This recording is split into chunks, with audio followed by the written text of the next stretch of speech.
All right. Welcome back to the business series, episode 2. And before we get into it, just to give you all a recap, or for anybody who's joining this series now, this is me trying to start a jewelry business from nothing and with zero knowledge of knowing how to run a business.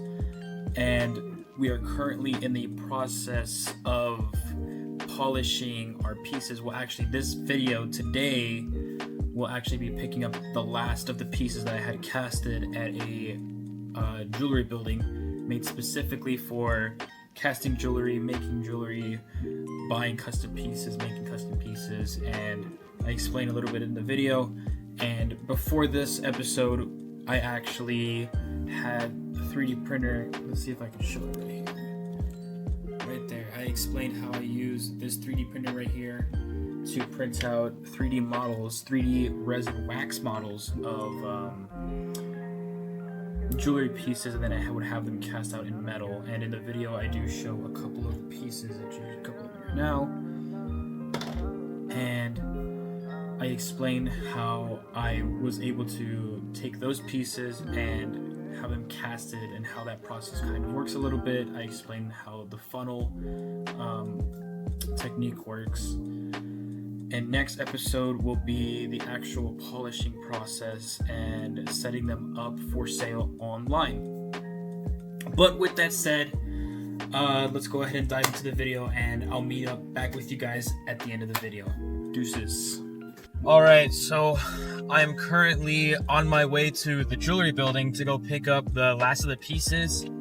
And when I asked the guy that cast my jewelry how much it would cost to polish my pieces and then give them like a mirror finish, he said it'd be $60 a piece. Yeah, that's not viable whatsoever, so I'm gonna have to figure out how to polish jewelry myself, and I suck at it. So, and hey, I think that's part of the learning process. I think that's relatively a good thing that happened. Maybe not something I wanted to happen, but it did happen, and I think it's okay that it happened. I'll end up learning how to polish jewelry. I'll have to go start with about 400 grit, and then increment up into 200 grit, or go up in increments of 200 grit. And eventually, after about 2,000, I think I could start using polishing compounds with a Dremel bit, and maybe I'll have a piece worth selling. I don't know. Oh man, this is gonna suck. But anyways, once I get the pieces, I'll get back with you guys, and I'll show you what they look like and how they came out. So catch you on the flip. So I just got back from picking up the pieces, and here's the crown ring. I don't know if you can see that. It came out pretty detailed. Let me see. There you go. I'm actually very impressed by the amount of detail that came out of the pieces, and this whole area is actually, well, let me show you around. Hold on. Well, let's see. So there should be some places here. Here's another jewelry store. Here's a boutique. Here is it's just all jewelry stores, everything, this whole floor. The second floor of this building is just filled with places that sells their own jewelry, and they sell their own diamonds, they sell their own metals. And I was able to find this place through Google. I went to an individual jeweler, and they told me to come here to this building, and I could find somebody to cast these pieces for me. And yeah, this definitely did not disappoint. You can see the little nubs there on the casting, or the piece itself. So I'll have to clean that up because it's $60 a piece, but I'll be able to clean it up myself. I think I can get out there and do it myself rather than having to pay $60 a piece. But once I get into the car, we'll look at the pieces a little bit closer, and I'll show you the other pieces that I had casted within this last batch, and I was able to get some of the scrap metal back. So once I get into my car, I'll show you what's up. All right, catch you. Okay, so we're now back in the car, and I have the rest of the pieces that I had casted. So here's the other MF Doom rings that were casted. There's just like little crap on them, but I think these are actually these little extra bits that are right on here.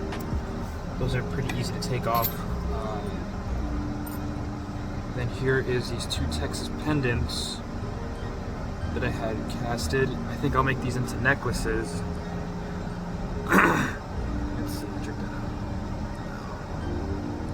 I thought these were pretty cool. I'm actually thoroughly impressed that these were able to be cast so cleanly.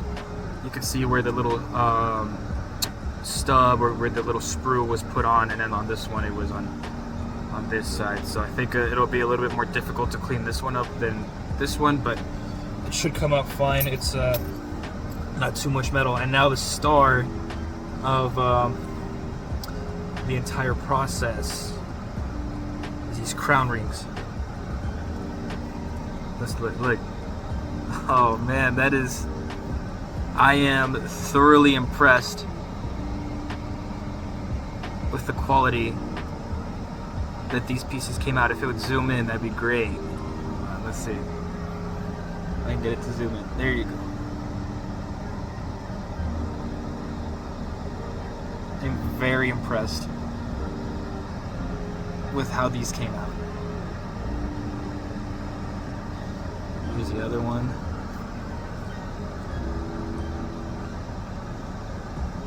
Sheesh, man.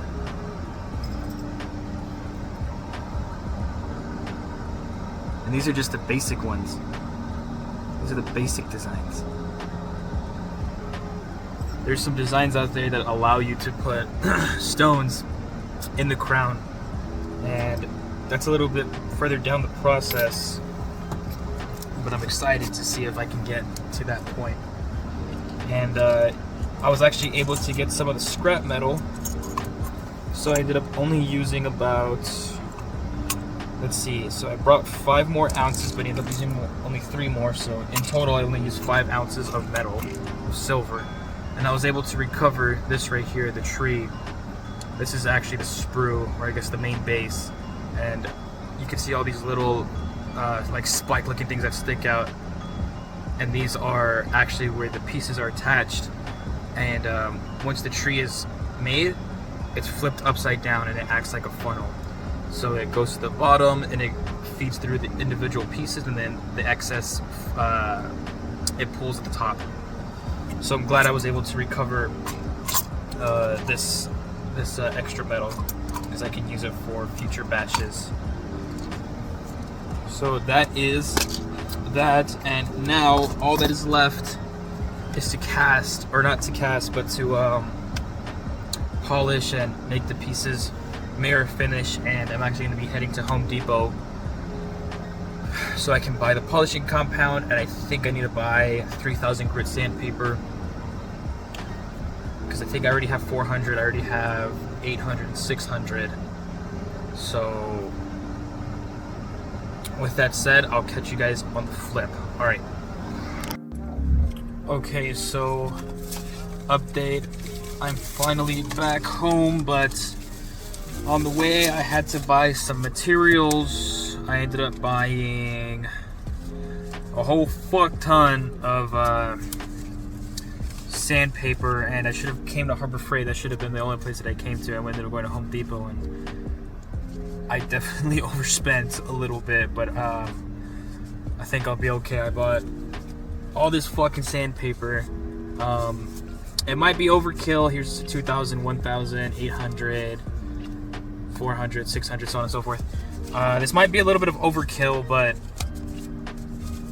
I'm just new to this whole process, so I really want to minimize, or try and minimize, the amount of mistakes that are made along the way. And I even bought some microfiber applicator pads, and then I have these aluminum polishing stuff. I don't know what it is, but I think it's supposed to help. And then these little buffing wax. I'm not going to use these wheels, but this is really what I bought it for.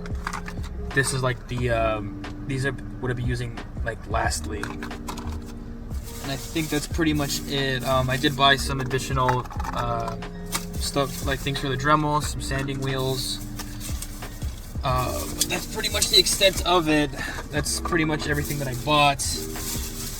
And for a professional, I'm guessing they're supposed to be able to probably do this in like 1 to 2 hours, but it's probably going to take me longer than that to do it the correct way. I'm guessing each piece is probably going to take 4 hours of labor maybe in total, double the time that it takes a professional to do it. And I think eventually I will be able to get to that professional level, hopefully. But I'll try to take some videos of me actually sanding these pieces down, and I'll be able to put it and splice it in together so that you guys can see the raw process of me doing everything.